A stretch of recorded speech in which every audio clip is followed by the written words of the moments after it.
gonna be live. 他听得到我吗？他怎么听不到我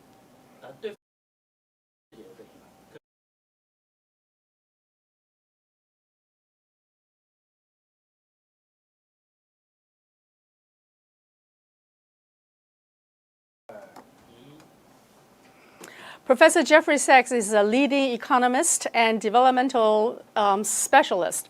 He has advised many heads of states in crisis, in transition. Most notably, in recent years, he's been extremely articulate about the war in Gaza and now about the war in Iran.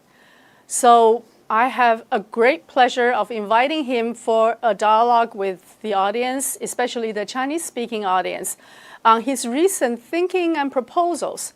Because on March 17th, he and his collaborator, Sybil Ferris, have written a 5-point peace plan. And I thought it's really, really remarkable that he has once again exerted extremely strong conscience in speaking out. And I think that, to me, is what characterized Jeffrey Sachs, because you are always a voice of conscience. You never hesitate to tell the truth, to look beyond the obvious, and try to dream the impossible. The 5-point plan is also another indication of such a character. Let me read what he wrote, and then I'm going to ask him to elaborate on the 5-point plan. He said, "We are not optimistic about the likelihood of our plan," meaning that he's a realist. He's not just dreaming.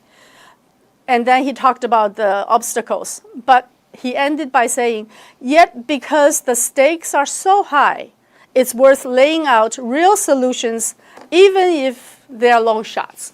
So, Professor Jeffrey Sachs, how are you? I'm very good. Wonderful to be with you. So I just wanted people to know that we have an echo coming back to my ear. Okay, you have an echo problem, so I'm gonna try to speak slower so that they can address the echo issue. Yeah. Okay. Good. 他们有一个回音呢，大家解决一下。So I wanted to read what you wrote because it is important to know that while you have drafted a plan where nobody thinks it's possible, because the war is still perpetuating and is even escalating at this point. But the plan was proposed with the hope that peace has a chance. So would you please elaborate the 5-point plan for the audience first? Let me explain that this is a war of aggression. It is a war by the United States and Israel against Iran without justification. This is very important to understand. This is not a war that was in self-defense.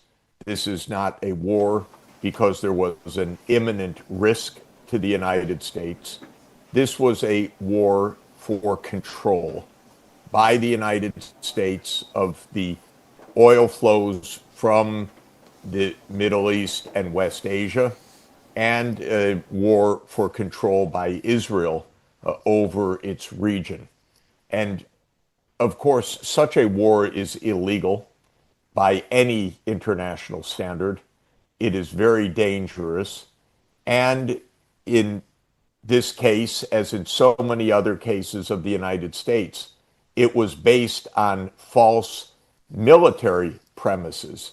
The idea of this war was that Israel and the United States would bomb Iran, and in a short period of time, the Iranian government would collapse. People would come to the streets. A new government would come to power that was a puppet regime of the United States and a hegemonic control by Israel and the United States would take over. Nothing of the sort happened. It was predictable that this would fail.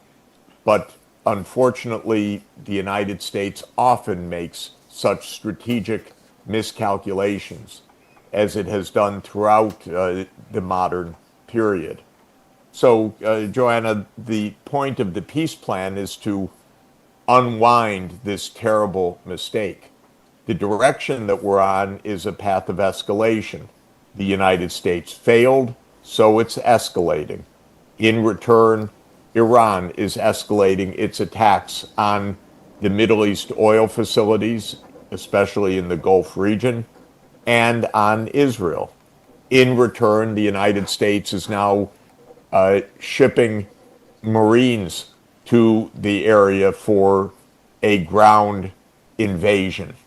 This will lead to further destruction in the Middle East and a prolonged war if this continues, with very dire global economic consequences. The peace plan is to reverse all of this, and to do so by understanding and recognizing all of the security interests in the region. The first security interest is Iran. It does not want to be taken over by the United States and Israel. So the U.S. and Israel need to stop their war of aggression. Of course, in return, Iran should stop its counterattacks on the facilities in the Middle East and on Israel. But the point is, Iran will not do that unless there's a further plan. A ceasefire by itself will not work or be acceptable to Iran, because there was a ceasefire last year and it just resumed with war this year, and the same would happen again. Israel and the U.S. are determined to overthrow the Iranian regime. So to end the fighting, the aggression needs to stop. So first, yes, there should be a ceasefire. Second, there should be an understanding between the Gulf countries and Iran that they are not enemies of each other. The real enemy, frankly speaking, is Israel and the United States, because Israel and the United States want to control the region. And so to open the Strait of Hormuz, for example, this has to be a joint agreement of Iran and the Gulf countries. But for that to happen, the Gulf countries also have to assure Iran that the military bases in Bahrain, in the United Arab Emirates, in Saudi Arabia are not renewed launching points for war against Iran. In other words, these U.S. military bases in the Gulf are hostile installations. And the Gulf countries need to understand they are not protecting themselves by hosting the U.S. military. They are subverting their security by hosting the U.S. military. So they need to guarantee to Iran that they will reestablish sovereignty in their countries and not allow their countries to be used as a base for further attack. Now, Israel, of course, wants security as well, that it won't be attacked by either Iran or by militant groups supported by Iran. But that won't happen unless Israel also recognizes that the Palestinian people that are the militants deserve, under international law, their own state. This is clear international law, and it is the will of the international community. Unfortunately, it has been blocked by the United States at the behest of Israel. The U.S. used its veto in the UN Security Council to block the membership of Palestine in the United Nations, even though all the rest of the countries support that membership. So this is, for Israel's security, there needs to also be the guarantee of a two-state solution. And that means admitting Palestine to the UN. Finally, when that is done, and that can be accomplished immediately if the U.S. removes its veto, then the belligerent non-state parties like Hamas and Hezbollah should and would be disarmed, because Israel would be forced to live within its own borders, because there would be a state of Palestine, there would be peacekeepers under the UN Security Council auspices, and then Hamas and Hezbollah would lay down their arms. I believe that all of this is rational and feasible and in the will of the international community and in the interests of all of the countries of the region, Iran and the Gulf countries and Israel and Palestine and, by extension, the whole world, which is being dragged into the conflict by the destruction of oil supplies and gas supplies and instability resulting from this war of aggression. But having said all of this, it's, as you mentioned, I am not holding my breath that this is about to be implemented, because Israel and the United States are truly lawless states right now. They do not want to listen to good advice. They do not want to listen to international law. They don't want to listen to the United Nations. They don't want to obey the UN Charter. On the other hand, they cannot accomplish their goal militarily, which is the overthrow of the Iranian government, because before that happens, there will be mass bloodshed and destruction of energy supplies with worldwide catastrophic consequences. So the plan would prevent that from happening, but the attitude of the leaders of Israel and the United States, Mr. Netanyahu and Mr. Trump, are not rational. They are very violent, and unfortunately, the rest of the world has not yet spoken out clearly to tell the United States and Israel to stop what they're doing. Well, I think the political leaders aside, let's put the two of them aside. Good. Let me just ask you a couple of questions for you to further expand your ideas.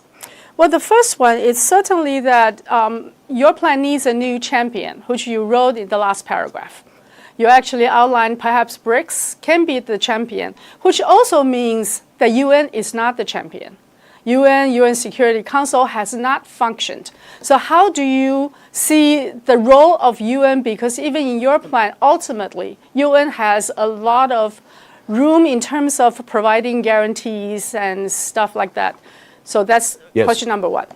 Question number two is, with the recent killing of Larijani, with people proposing or open to the idea of negotiation and have already had experiences negotiating with the West, is that kind of behavior narrowing the window for negotiation?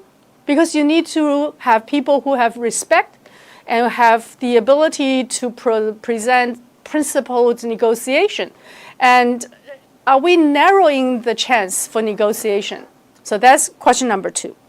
And the third one is probably the hardest. In the core of your proposal, we go back time and time again to the two-state solution. And in your many, many discussions on the Clean Break project, you have outlined numerous times that since 1996, there is a Israeli hegemony plan and not a two-state plan. So how would that have more buy-in? So these are three sort of critical questions that people need to understand, because I think the future is very dire. If we don't resolve this issue through the impact and transmission chains, the world economy and world finance and world energy and basic industries would all be impacted. So these three questions, perhaps you could elaborate further. Thank you very much, and very clear, correct points, all of them, of course. First, the only ultimate place where peace can be made still in our world today is the UN Security Council. It is not functioning properly. It is not, unfortunately, enforcing its own mandate. but it still remains critical if we are going to achieve a negotiated peace. I call on the BRICS countries, Brazil, Russia, India, China, South Africa being the original 5, and now the added 5 countries, Egypt, Ethiopia, United Arab Emirates, Iran as one of the BRICS, and Indonesia, to use their voice, not to settle the question, but to tell the United States and Israel, the world knows that you two are the culprits, not Iran. You two are the aggressor states. You must stand down. And the BRICS are a credible voice for that because they represent half the world's population, almost half the world's output, and they're all very influential, non-Western governments, so they are not under the United States control. They can speak their mind. And I'm still hoping that the BRICS will do this. There is a complication, I would say, which is that India often sides with the United States against China. And also India has close military ties with Israel, interestingly. Prime Minister Modi was in Israel just days before the war started. So India probably is the least enthusiastic of all of the BRICS countries in calling for a strong response to the aggression. But I'm not giving up. I still think that it is overwhelmingly in India's interest that this group speak out very clearly and tell the United States and Israel, don't try to put responsibility on Iran for this. This is your doing, your aggression, your illegality. You must stop. Of course, what I believe ultimately to be the case is that the world pressure will force the United States into a rethinking. And by forcing the United States into a rethinking, that would force Israel into a rethinking, because Israel can do nothing without the United States. And so Israel's entire freedom of action here depends on the United States, and the United States needs to tell Israel that this aggression is over. They can call it a success, they can call it whatever they want, but they have to stop the fighting. Ultimately, such an agreement and arrangement should be under UN Security Council auspices. That's why I still refer to the UN as the ultimate place of guaranteeing this. But the work to get to the UN Security Council is to change the approach of the world's governments. Most of the world's governments right now take the attitude that even though they know Donald Trump is a violent and unstable and untrustworthy individual, and that the United States does not play by the rules, they don't want to say so. They don't want to get on the bad side of Mr. Trump. They want to play along. And what I'm saying is playing along is too dangerous right now. It's very important to use the voice of the world community to tell the United States and Israel, you two countries cannot wreck the entire world because of your misguided, I would say delusional, attempt to control the Middle East.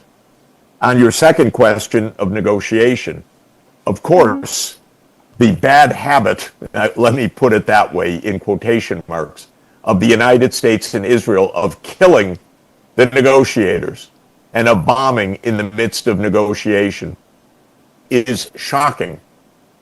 There can be no trust right now. Iran twice tried to negotiate in the last year. Both times they were bombed for their troubles. And of course, a decade ago, Iran had reached an agreement with the entire UN Security Council, plus Germany, on what is called the Joint Comprehensive Plan of Action, or JCPOA, regarding the nuclear program. And Iran had agreed to UN inspection by the International Atomic Energy Agency. and then Donald Trump ripped up that treaty. So the negotiations are have been proven repeatedly to be impossible with Israel and the United States. And this is not only with Iran. Israel and the United States killed the negotiators for Hamas. They killed the negotiators for Hezbollah. These are rogue states that do not behave according to diplomacy right now.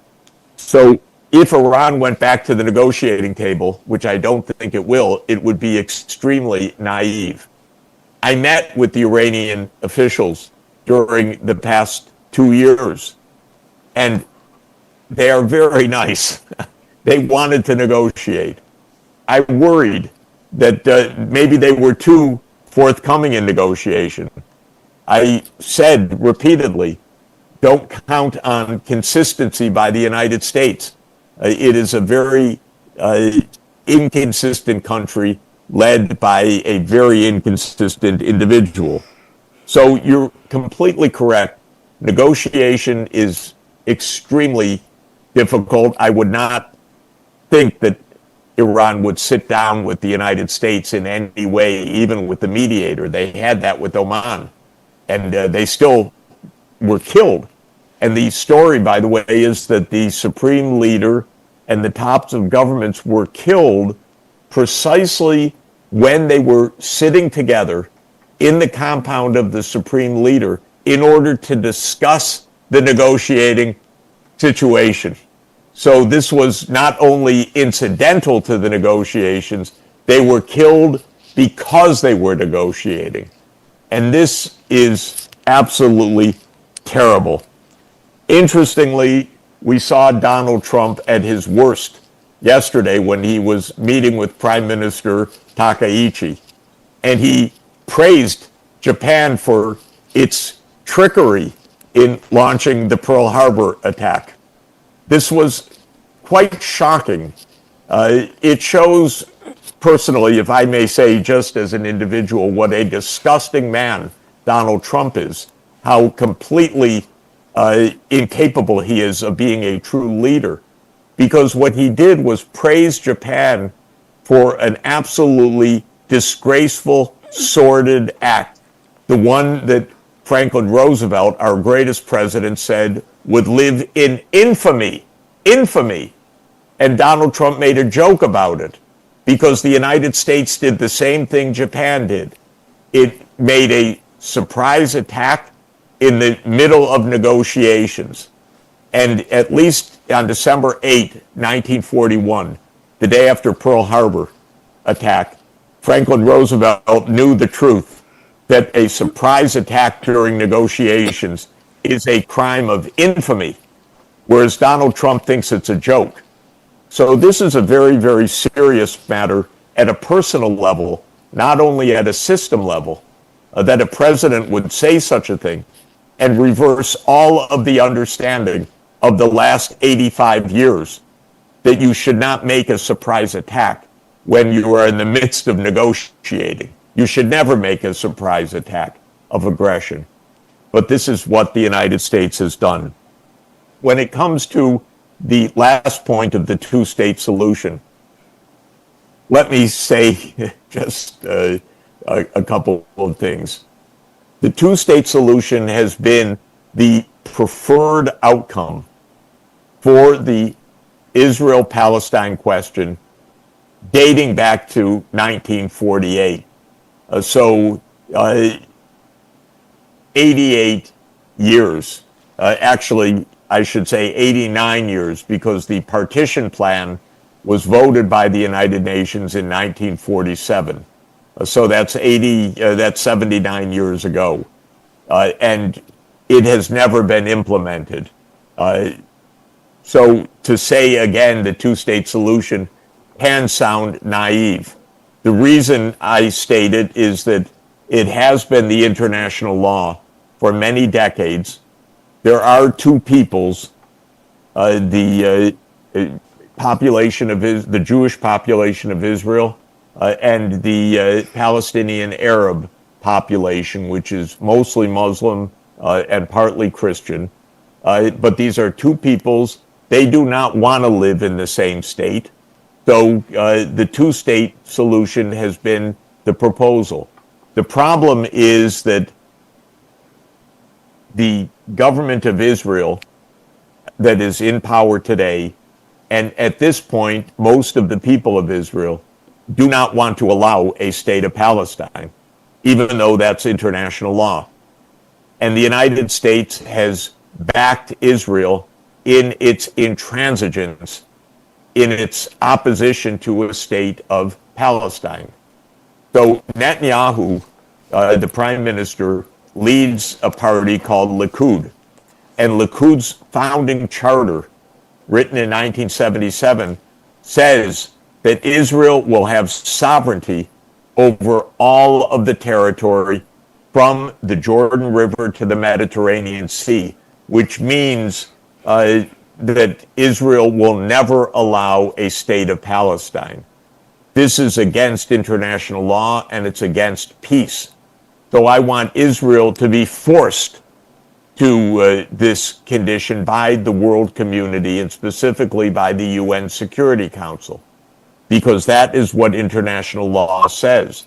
The International Court of Justice declared in 2024 that Israel's occupation of the lands of Gaza and the West Bank and East Jerusalem are illegal. They're illegal. And the International Court of Justice called upon the UN General Assembly to act within 1 year to end this state of illegality. But instead, the U.S. has blocked this, and Israel, of course, is trying to overthrow any government in the Middle East that calls for active support of a state of Palestine. This is the tragedy. So, from my point of view, I would be just fine if it were one state in which both peoples live, or two states.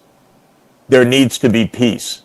It seems that the two-state solution should be given a final try if it's not too late, because it has been the international law, and it is the desire for most of the people in the region that do not want to live in one state. But Israel needs to stop blocking the two-state solution, and the United States is the one that makes it possible for Israel to violate international law. Well, I think if anybody is suitable for make such a claim or such a proposal, Jeffrey Sachs is uniquely suited. And if you have any interest in this, please watch another interview by Pascal with Jeffrey and Yosef to talk about the origin of the Zionism and how that have affected both Israel and the United States. And that will give you a very, very clear historical context to better understand what's happening in the Middle East at this point. And to better understand why even some of the Jewish Americans, Jewish descents in other places would also want to make such a proposal, because there are very complicated historical and political incentives for those people who are not abiding by the ICJ, do not want the two-state solution to be a reality, but we need to have our own decision based on facts. I think the issue is really complex. May I add just a word about that? Okay, go ahead. I just wanted to add a word, because people that are not in detailed knowledge can easily be confused about this question. You know, I'm a Jewish American. It means that I was born into the Jewish religion, though I'm not very religious, but I'm a Jewish American. But I am very, very against what Israel is doing in its violence and in its rejection of a state of Palestine. But if I were not Jewish and I said the same thing, somebody might say, you're anti-Semitic. you're anti-Jewish. But this is not true. For people who understand the real history of Israel, the real history of the politics, being Jewish is a religion. Following what Israel is doing is politics. This is completely different things. And the politics is called Zionism. The politics is the politics of a state. That is quite different from religious beliefs or ethical beliefs or cultural beliefs. And so when Israel says that criticism of Israel is criticism of Judaism, this is completely false. And that's what needs to be understood so that people can speak against what Israel is doing, which is very cruel, and not feel that they are speaking against a religion or a faith or being, in some way or another prejudiced.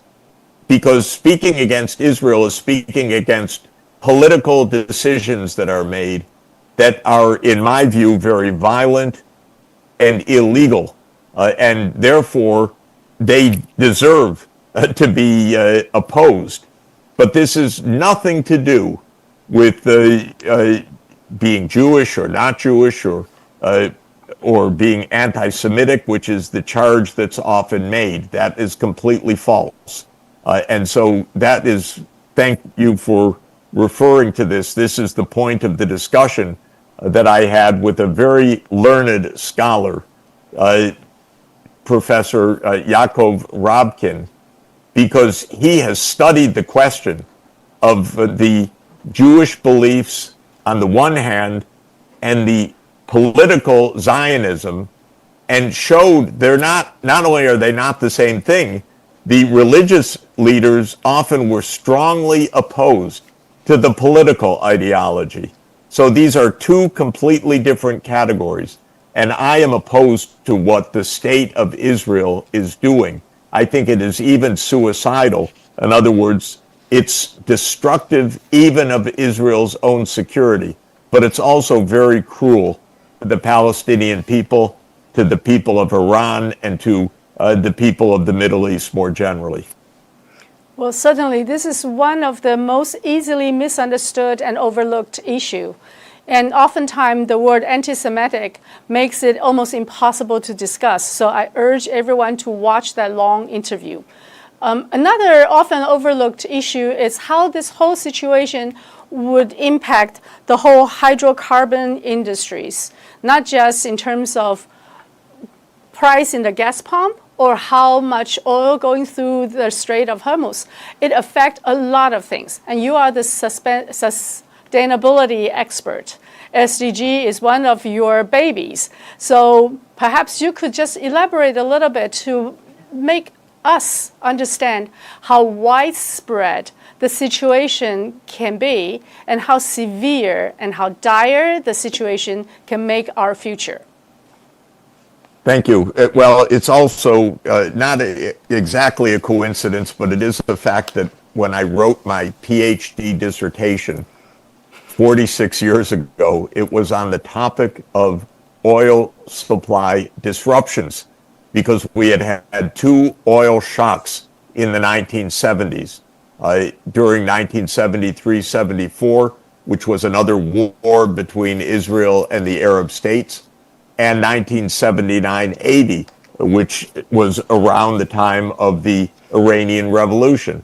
So we had had disruptions of the oil supply on both occasions, and I studied them because the economic impact on the whole world was very negative. You need energy for a modern economy. If you disrupt the energy supply significantly, that disrupts the world economy. And the world lost several percentage points of world output. There was a worldwide contraction. There was a spiral of inflation. It was called stagflation. The point is that the cutoff of supplies of oil and gas had a major disruptive effect on economies that lasted for many, many years beyond. The shocks that are underway right now are probably larger than the very significant shocks of the 1970s. The reason is we're not only having a disruption of the oil supply, we're having a destruction of the oil and gas infrastructure. A couple of days ago, Israel attacked Iran's major gas field, the South Pars field. In return, in retaliation, Iran attacked the Qatar big gas fields. The result is that we are losing a very significant percentage of the world's oil and gas supply. It's often said in our newspapers each day that the Strait of Hormuz in normal periods is passed by 20% of the world oil supply. But the disruption because of the destruction of the oil and gas fields and oil and gas port facilities could be even bigger than 20%, because around 31% of the world oil production takes place in this region.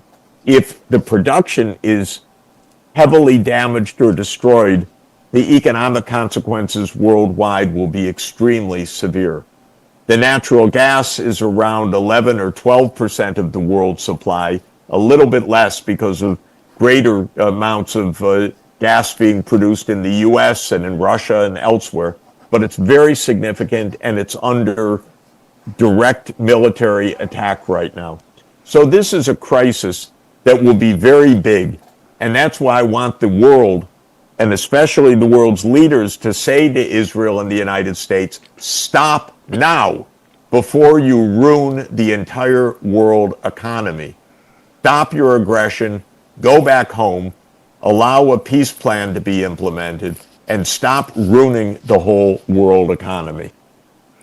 Well, on the other hand, if you look at just from the chains of impact, the oil price affected both the derivatives, the futures, and even affected US dollars, gold, and all these financial structures. And the petrochemical industry formed the foundation of a lot of modern industries, and that would have another chain effects affecting world economy. And then, not to say the environmental impacts, with all the PM 2.5 currently looming on Tehran, I just can't imagine how we undo such a damage to our economy, to our environment, and to our financial systems. So, Jeffrey, are we already at the point of no return?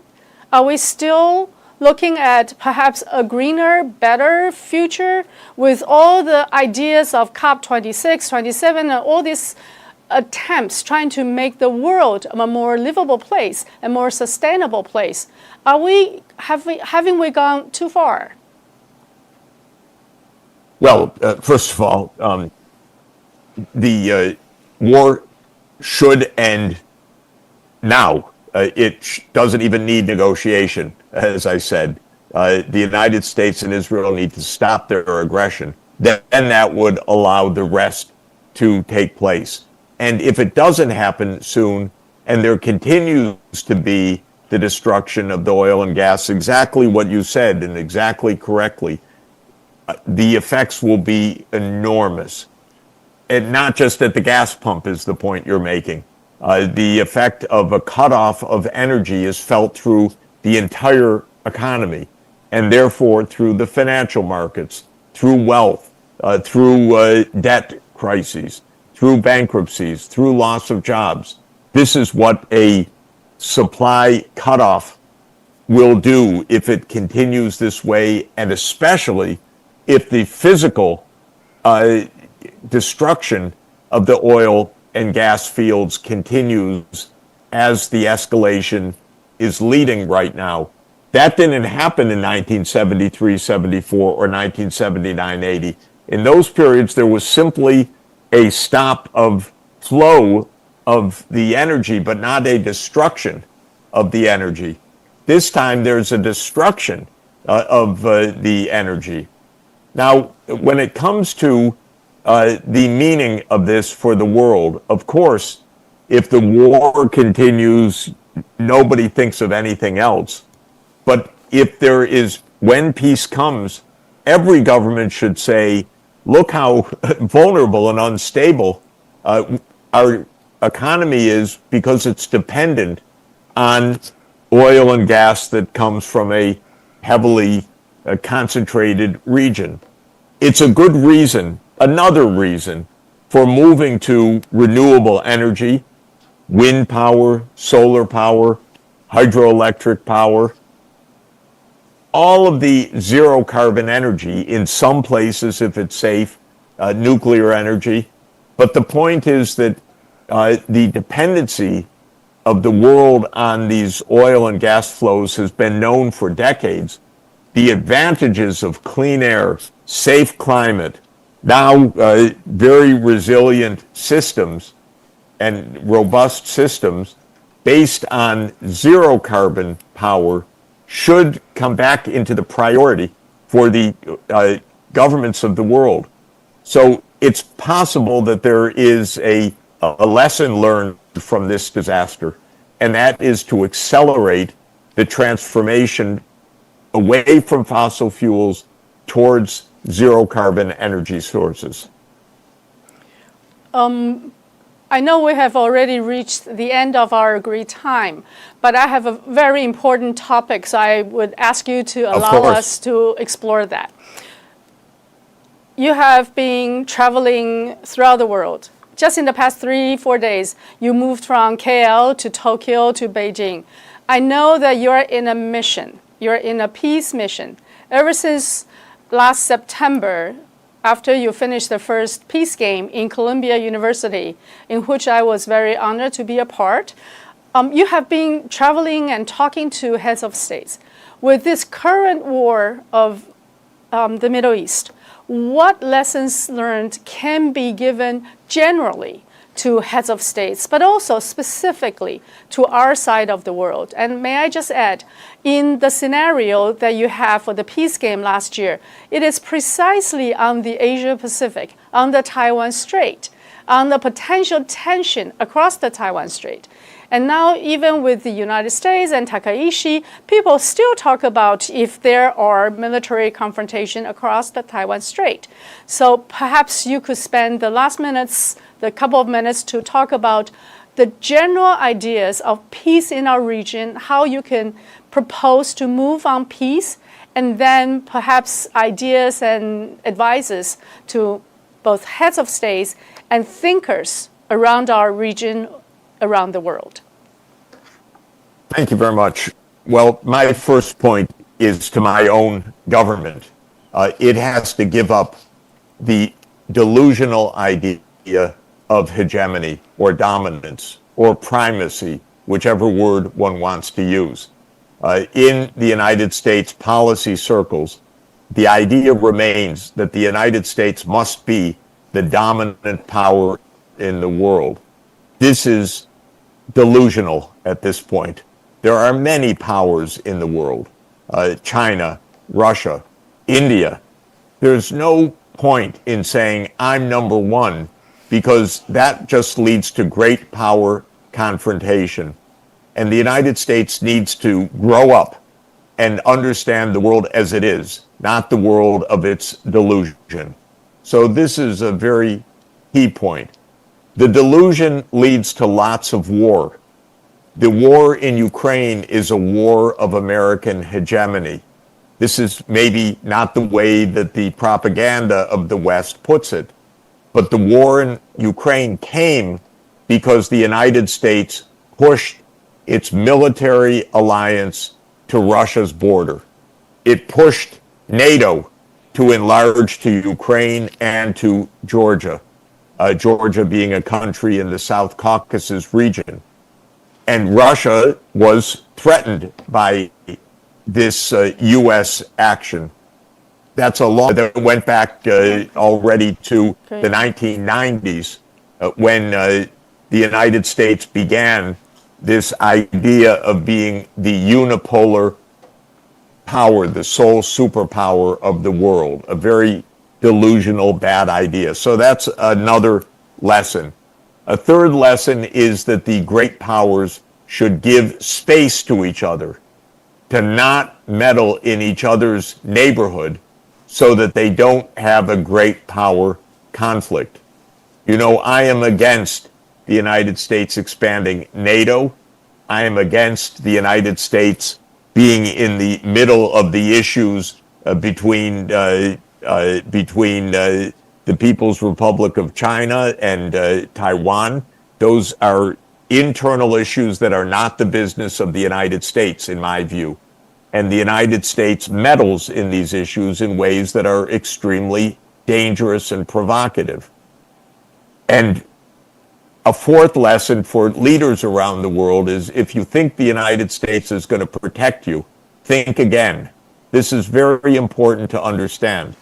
Who thought that they would be protected by the United States in the Middle East? Well, that would be Bahrain and Qatar and United Arab Emirates and Saudi Arabia. But who is getting bombed right now? Who is getting their oil destroyed? Who is getting their economy destroyed? The very countries that supposed that the United States would protect them. Or take the case of Ukraine. They naively thought that if they appeal for NATO membership, they will be safe. But all that did was to bring war to their own territory. So there is a famous saying of Henry Kissinger, which many people know, that to be an enemy of the United States is dangerous, but to be a friend of the United States is fatal. And what he meant by that is what we're witnessing, that to rely on the United States for your security is a very, very bad idea. Frankly, I have to say to friends in Taiwan, for example, if you believe the United States is your security, you're making a really dangerous mistake. Your security is peace, understanding, negotiation, whatever kind of arrangement. But the United States is not security. The United States is a magnet for war.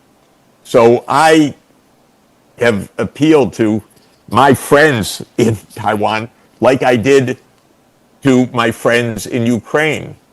If I may be blunt about it, when the Ukrainians said, well, we want the U.S. to protect them, I said, you're not going to get protection that way. And if people in Taiwan, who so many colleagues and friends and students, if you think that arms sales from the United States protects Taiwan, please think again. This becomes the basis for war, not for peace. Peace does not come through armaments and arms races. Peace comes through negotiation and dialogue, not through the armaments. And peace does not come through U.S. military bases or U.S. armaments. So this is a clear lesson. Every time I hear peace through strength, right now I shudder. That's the American adage. We'll be so strong that we'll have peace. But if that were true, why is the United States always at war? Every year, all the time, the U.S. is at war. Because it's a very bad habit. It's not peace through strength, it's war through strength. It's arms races leading to wars.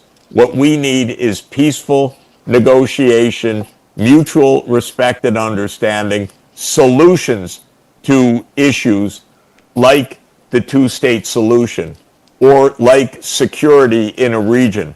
But we don't need to settle these issues through armaments, through arms buildups, and still less through war. Thank you for this very candid and insightful advices. Let me read what you wrote again. Even though there may be long shots, but the stakes are so high, it's worth laying out real solutions, even if they are long shots. And I think that really gives us a lot of inspiration.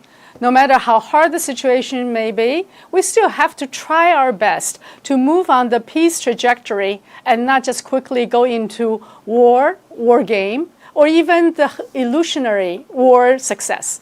So, ladies and gentlemen, thank you very much for sharing the time with us. I understand that Jeff will still be in China, in Beijing, for a few days, and I certainly hope that with all your public speeches to the most important people there, you will have some strong buy-in for your 5-step plan.